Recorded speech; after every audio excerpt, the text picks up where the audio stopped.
Assalamualaikum warahmatullahi wabarakatuh.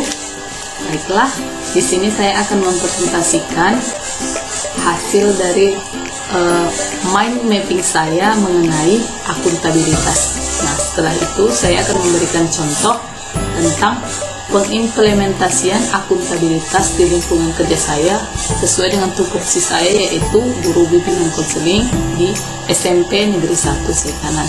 Langsung saja kepada mind mapping. Nah, akuntabilitas. Yang pertama kita bahas itu mengenai konsep dari akuntabilitas, di mana pengertian dari akuntabilitas itu sendiri adalah mengenai tanggung jawab. Akuntabilitas hampir sama dengan responsibilitas, sama-sama mengandung pengertian mengenai tanggung jawab. Akan tetapi perbedaan akuntabilitas dan responsibilitas ini terletak pada bukti, dokumentasi, data-data yang dimiliki dari akuntabilitas, di mana akuntabilitas harus disertai dengan data-data, bukti yang valid, dan laporan atas pertanggungjawaban profesi yang kita emban. Sedangkan responsibilitas tidak memerlukan data-data maupun laporan, hanya sekedar kewajiban bertanggung jawab saja. Nah, akuntabilitas ini tingkatannya terbagi atas 5. Pertama, kelompok, personal, individu, organisasi, stakeholder. Kemudian aspek-aspeknya dipengaruhi oleh sebuah hubungan, berorientasi pada hasil, membutuhkan laporan, adanya konsekuensi, memperbaiki kinerja. Kemudian fungsi akuntabilitas secara demokrasi, secara konstitusional, dan belajar. Selanjutnya, akuntabilitas juga dibagi dalam organisasi. Yang pertama, transparansi dan akses informasi, kecurangan dan perilaku korupsi, penggunaan sumber daya milik negara, penggunaan dan penyimpanan data dan informasi negara. 5. Konflik kepentingan. Selanjutnya, mekanisme akuntabilitas birokrasi di Indonesia. Yang pertama ada perencanaan strategis, kontrak kinerja, dan laporan kinerja.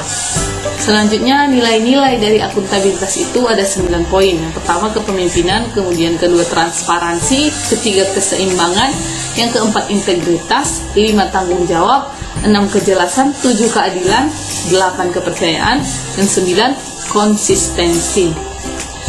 Nah, dari beberapa rangkaian peta atau peta konsep mengenai akuntabilitas ini, saya akan menjelaskan pengimplementasian dari nilai-nilai dari akuntabilitas itu sendiri.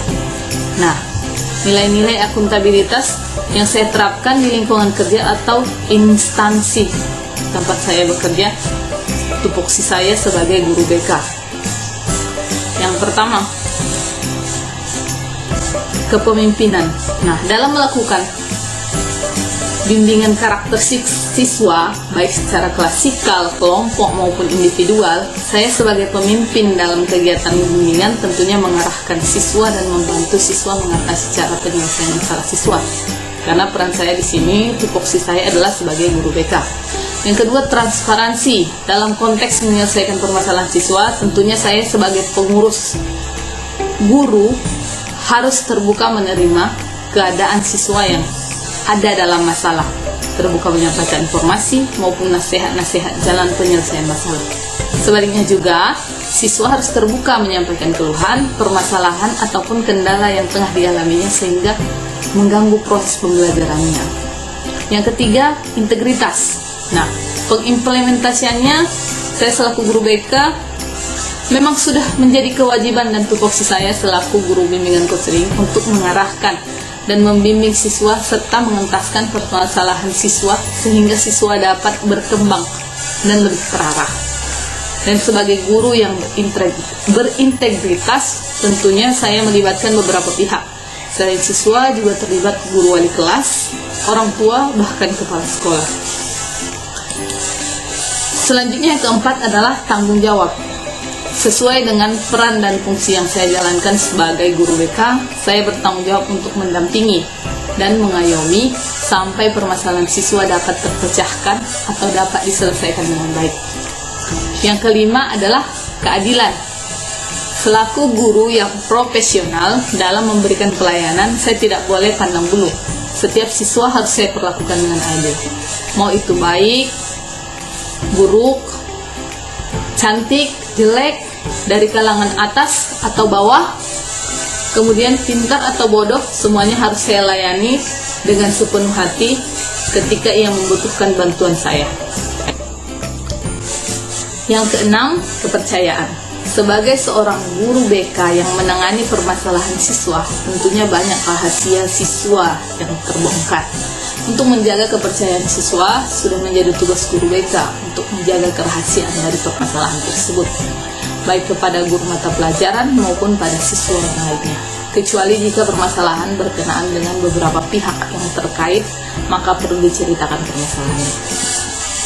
Lanjut, kita bahas mengenai yang ketujuh, keseimbangan. Adanya keseimbangan antara harapan klien atau siswa dalam hal ini yang bermasalah dengan kenyataan atau solusi yang diperolehnya dari saya sebagai guru BK, sehingga siswa dapat berubah dan menerapkan kehidupan yang lebih baik. Kemudian poin yang ke-8, pengimplementasiannya adalah permasalahan yang dituntaskan harus jelas kemana dan bagaimana jalan penyelesaiannya, tidak bertele-tele atau bisa dikatakan dengan tepat sasaran.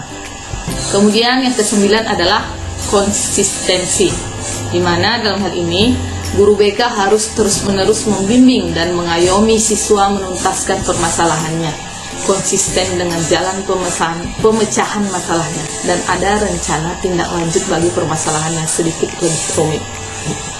Mungkin itu saja pemaparan dari saya mengenai pengimplementasian dari nilai-nilai akuntabilitas tadi.